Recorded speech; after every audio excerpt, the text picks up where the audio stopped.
हर महीने आता हूं। जब आपके हृदय में कभी कोई बात आ जाए कि बाबा आज मेरा मन ये कह रहा है और आपको सुनना है बाबा, आपको स्वीकारना है बाबा, आपको मेरे मन की बात जानना है बाबा, बस हाथ में चंदन लगाया, बेलपत्री का भाग इस तरह से पकड़कर शिव जी से अपने हृदय की बात कहकर, मेरे देवाधिदेव महादेव से दिल से कहकर, अशोक सुंदरी वाली जो जगह होती है, आपको बताया है अशोक सुंदरी का जो स्थान होता है, ये शिवलिंग या अशोक सुंदरी की जगह, इस बेलपत्र को अशोक सुंदरी वाली जगह पर जहाँ शिवलिंग है, शिवलिंग की साइड पर पहले नंबर की पत्ती का मुख होना चाहिए, बस उसको रख दीजिए और उस पर थोड़ी देर हाथ रखकर अपने हृदय की बात मेरे महादेव को दिल से कहकर आ जाइए। अगली सोमवार की अष्टमी या अगला प्रदोष या अगली शिवरात्रि जब आती है, मेरा महादेव आपकी मनोकामना का भाव पूर्ण करता है। ये शिव तत्व है। एक बात अपने जीवन में उतार कर रखिएगा, सोमवार की अष्टमी, शिवरात्रि या सोमवार, प्रदोष, बन सके तुम्हारे पास में शिवालय हो या बेलपत्री का वृक्ष हो, वहां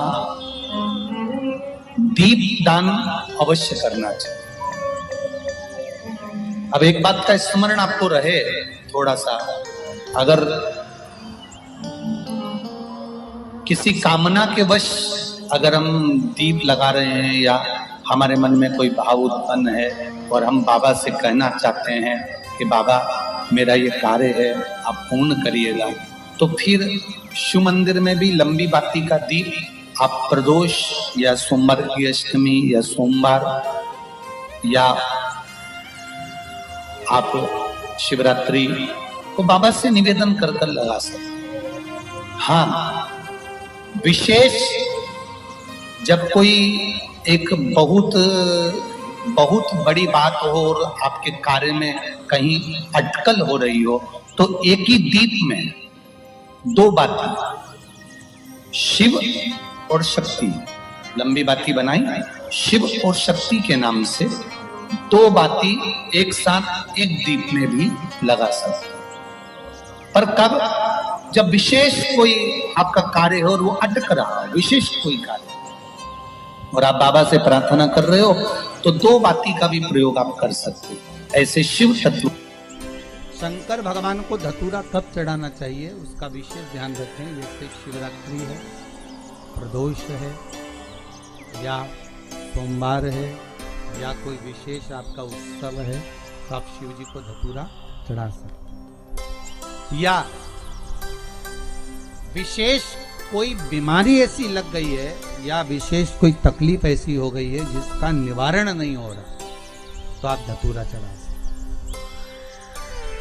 धतूरा चढ़ाने का भी एक क्रम है। हल्दी में भिगोकर धतूरा चढ़ाया जाता है लक्ष्मी के लिए। चंदन में भिगोकर धतूरा चढ़ाया जाता है आयु की वृद्धि के लिए। अबीर एक सफेद कलर का बॉर्डर होता है, अबीर गुलाल जो होती है, गुलाल में अबीर डलता है, चमकदार, आपने देखा होगा अबीर। तो अबीर में धतूरा जो डुबो कर चढ़ाया जाता है, अबीर को लगाकर चढ़ाया जाता है, वो रोग मुक्ति का काय के लिए होता है, वो रोग मुक्ति, रोग की मुक्ति।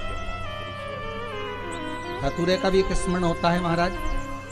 बहुत भारी रोग है, बीमारी लग गई है,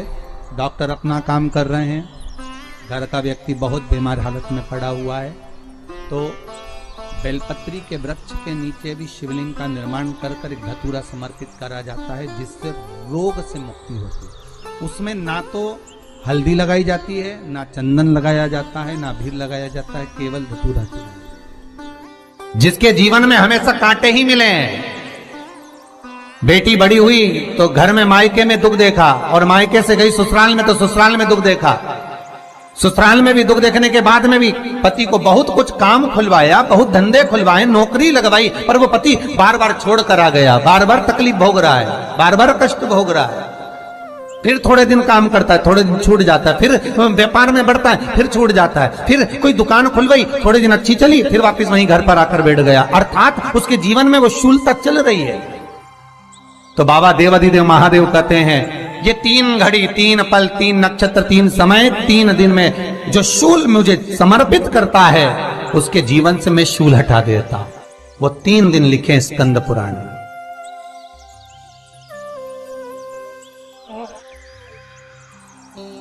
महाराज बैसाख महीने में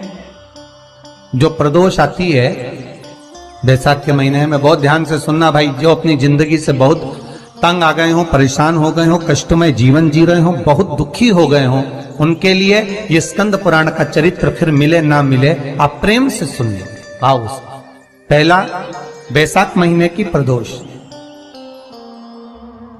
चाहे वो शनिचरी प्रदोष हो, चाहे रविवार की हो, सोमवार की हो, मंगल की हो, बुधवार की हो,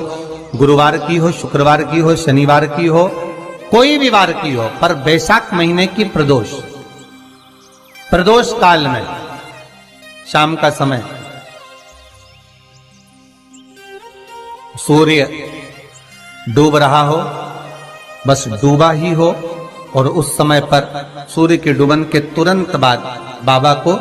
धतूरे के साथ में बेलपत्री ना चढ़ाते हुए बेलपत्री के वृक्ष के 7 कांटे बाबा के शिवलिंग पर समर्पित करे जाते हैं महाराज,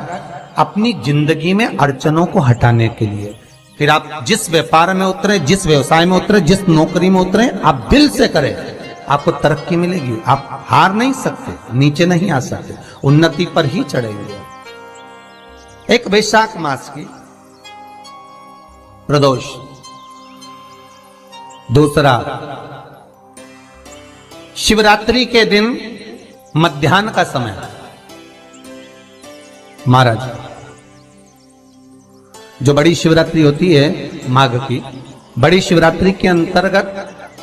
मध्याह्न का समय, दोपहर के ठीक 12 बजे,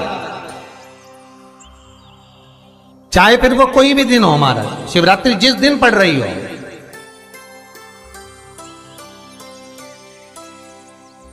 उस दिन भी धतूरे के साथ बाबा को 7 कांटे बेलपत्री के वृक्ष के समर्पित होते हैं महाराज। इसमें आप ये वाले जो कांटे हैं जो शिवरात्रि के दोपहर 12 बजे वाले हैं, अगर कोई मदिरा पीने वाला हो, व्यसन में डूबने वाला हो, कोई जुआ खेलने वाला हो, कोई गलत वैश्यावृत्ति करने वाला या अपने मार्ग से विचलित कोई व्यक्ति है, उसके लिए भी ये कांटे बहुत काम आते हैं महाराज। दूसरा, पार्वती तेरे द्वारा तेरे नयन अश्रु से जो प्रगटा हुआ बेल का वृक्ष है, द्वितीय शूल मैं वहां धारण करता, तृतीय शूल, तीसरा शूल जो वर्णन करा गया महाराज, भगवान श्रावण के महीने में जो भी दूसरा सोमवार पड़े, जो भी पड़े, श्रावण के महीने का जो दूसरा सोमवार होता है, उस दूसरे सोमवार में रात्रि के समय पर, अर्थात शास्त्र अब घड़ी और पल का स्मरण करेंगे तो रात्रि के बजेंगे 10 से 12 बजे महाराज, 10 से 12 के बीच में धतूरे के साथ बाबा को शूल समर्पित होता है महाराज। ये भी हमारी बाधाओं को, हमारी तकलीफों को, व्यापार व्यवसाय के लिए, नौकरी सर्विस के लिए, बहुत सारे एग्जाम में आप बैठ लिए, गवर्नमेंट एग्जाम के लिए बैठ लिए, नहीं हो रहा, ये 3 बार मेरे शंकर को बेलपत्री के वृक्ष के शूल समर्पित होते हैं, उसका आनंद पाना और उससे अपने को सुख प्राप्त करना।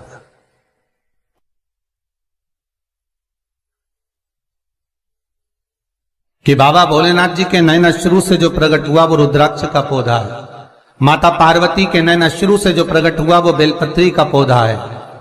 और उमा और महेश, जिस महेश के वंशज है महेश्वरी, जिनकी 12 खाम प्रगटी है भगवान महेश के द्वारा,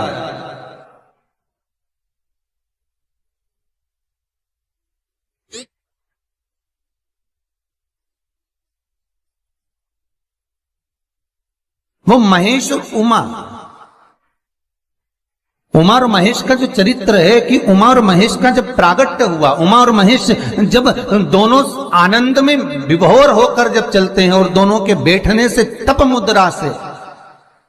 जो पौधा उत्पन्न होता है वो शमी का पौधा है।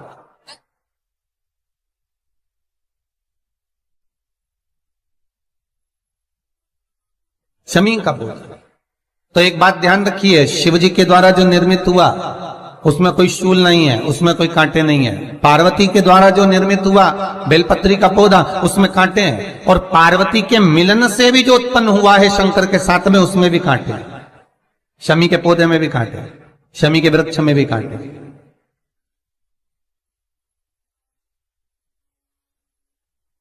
तो पार्वती जी स्कंद पुराण में प्रश्न कर रही हैं भोलेनाथ जी से कि प्रभु मुझे ये बताओ कि आपके द्वारा जो निर्मित हुआ उसमें शूलता नहीं है, पर मेरे द्वारा जो निर्मित हुआ उसमें शूल क्यों आया है, उसमें कांटा क्यों आया है? थोड़ा सा माताओं, मेरी जीजियों, आपको थोड़ा बुरा तो लगेगा इस प्रसंग को सुनकर, पर लग जाए, पर आज कथा निकली है तो सुन लो है कि शिवजी जिस रुद्राक्ष को उत्पन्न कर रहे हैं उसमें शूलता नहीं है, पर पार्वती जी जो संग में मिली हैं उसमें भी शूलता है, और पार्वती के द्वारा जो प्रकट हुआ बेलपत्र उसमें भी शूलता है। तो भगवान महादेव बोलते हैं पार्वती, मैं तुझे कुछ कहूं और कहने पर तुझे तेरे हृदय में कोई बात चुभे, शूल लगे तो मुझे ठीक नहीं लगेगा। नहीं नहीं नहीं, आप कहिए प्रभु, मैं सुनने के लिए तैयार हूं, आप तो बोलो कि कारण क्या है। भगवान कहते हैं पार्वती, बस अंतर इतना है, नारी का जो स्वभाव होता है, स्त्री का जो स्वभाव होता है, उसके हृदय में छोटी छोटी बात के शूल बहुत होते हैं।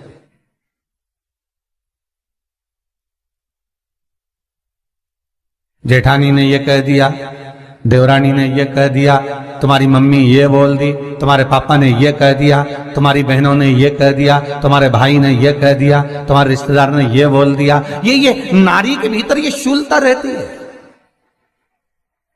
तो पार्वती जी बोली कि जितना तप आपने करा उतना तप मैंने करा, और जितनी साधना आपने करी उतनी साधना मैंने करी, और जितना आराधना दिल से आपने करी उतनी आराधना दिल से मैंने करी, फिर इसमें शूलता कहां से आ गई? भगवान शिव बोले, बस पार्वती बात इतनी सी है कि जब मैं आराधना करने बैठता हूं तो मेरी दृष्टि में सम्मुख में कुछ नहीं होता। जब मैं आराधना करने बैठता हूं तो मेरी दृष्टि में, मेरे सम्मुख में कुछ नहीं होता कि कौन ने क्या करा है, कौन ने क्या बोला है, कौन क्या कर रहा है, उससे मुझे मतलब नहीं होता, उससे मुझे कोई मतलब नहीं। पर पार्वती, जब तू आराधना करने भी बैठती है ना, तो तेरी चित्त वृत्ति में कहीं ना कहीं किसी ना किसी रूप में कोई शूल आ ही जाता है।